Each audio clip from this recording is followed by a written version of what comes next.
Bonsoir à tous, bienvenue à ce flash d'information. L'Institut national de formation judiciaire de Yamoussoukro ouvre ses portes. Il a été inauguré aujourd'hui par le Premier ministre Patrick Kachi, ce haut lieu de l'institution judiciaire dédié au savoir et à l'excellence dans l'application des lois et la protection des populations permettra d'améliorer de manière significative la qualité de la formation des animateurs de la justice par la mise à disposition d'outils modernes et performants. Alexis Bouedraogo depuis Yamoussoukro. L'Institut national de formation judiciaire ouvre ses portes à Yamoussoukro. Ce vendredi, le chef du gouvernement est venu inaugurer l'infrastructure qui va former les acteurs clés du système judiciaire. Et la capitale politique du pays s'en réjouit. La qualité de l'appareil judiciaire d'un pays fait partie des paramètres que les grands investisseurs internationaux étudient avant de s'impliquer dans le développement de ce pays. Or, la qualité de cet appareil judiciaire dépend en très grande partie de la compétence des femmes et des hommes qui le font fonctionner. Partant, l'éducation, la formation, l'excellence sont des critères plus qu'essentiels à toutes nos sociétés et spécifiquement à notre pays qui s'est engagé résolument sur le chemin du développement humain. Fruit de la coopération entre la France et la Côte d'Ivoire via le C2D, ce temple de la magistrature vient accroître les compétences de ses pièces maîtresses du développement des États. Le programme C2D Justice en Côte d'Ivoire est aujourd'hui le plus important programme de l'AFD dans le secteur de la justice dans le monde.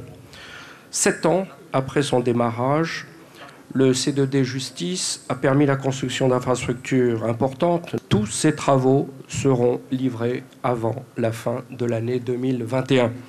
Les nouveaux locaux de l'Institut national de formation des études judiciaires, mais également ceux du Centre de formation continue d'Abidjan, dont la réception est prévue en octobre 2021, vont permettre de former chaque année davantage de professionnels de justice. L'Institut, qui se positionne comme pôle de référence dans la sous-région, renforcera quantitativement et qualitativement ces personnes formées, avec à la clé des mises à niveau régulières pour une meilleure exécution du droit.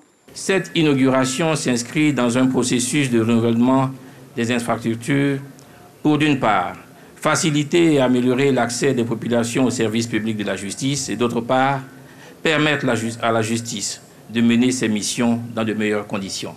Le Premier ministre n'a pas manqué de saluer l'excellence des relations entre la France et la Côte d'Ivoire, qui à ce jour soutient des projets d'envergure.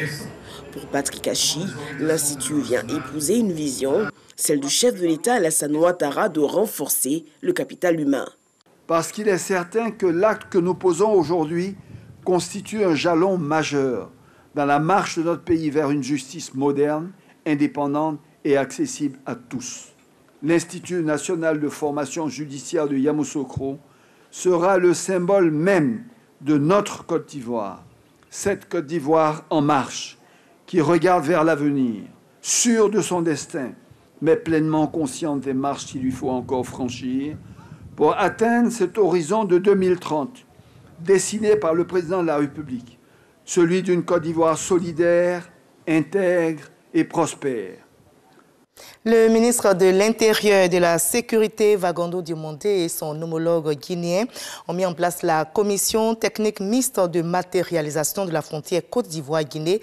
Les chefs d'État des deux pays l'avaient décidé en avril 2019. La Côte d'Ivoire et la Guinée vont donc renforcer leur coopération sécuritaire. La commission technique installée sera donc chargée de conduire cette matérialisation de la frontière entre les deux pays. Ils établiront notamment une méthodologie de travail et un plan d'action conjoint pour la matérialisation de la frontière ivoiro-guinéenne. Il s'en est allé le 8 juillet 2020, mais ses œuvres continuent de parler pour lui. Les valeurs de travail qu'il a prônées de son vivant seront distillées aux jeunes à travers l'institut qui porte son nom, l'Institut de formation politique Amadou Gon Coulibaly, créé en la mémoire de l'ancien Premier ministre, a été inauguré aujourd'hui. Le ministre Alain Richard Donvaï, au nom du chef du gouvernement ivoirien Patrick Kachi, a invité toute la jeunesse à s'approprier les valeurs, travail, détermination, courage qu'incarne Amadou Gon Coulibaly. Le ministère de l'Enseignement technique, de la formation professionnelle et de l'apprentissage vient de publier les résultats des examens du CAP, BP, BT et BP session 2021. Cette année, les résultats donnent 62,30% au niveau national contre 82,13% l'année dernière. Notons que sur 22 394 candidats, seuls 13 951 ont obtenu le précieux sésame. Et on termine par cette information en Haïti, 48 heures après l'assassinat du président haïtien Moïse Jovenel dans sa résidence privée. Une attaque visiblement bien orchestrée et menée selon les autorités américaines par des mercenaires aguerris. On commence à y voir plus clair sur la composition de ce commando. Et depuis cette nuit tragique, la police haïtienne traque ces hommes. Certains ont été arrêtés, d'autres tués et l'enquête se poursuit. Moi, je vous retrouve à 20h pour la grande édition, mais juste après ce Flash Info, suivez l'info régionale pour voir toutes les nouvelles de nos régions ici en Côte d'Ivoire. Allez, à tout à l'heure à 20h.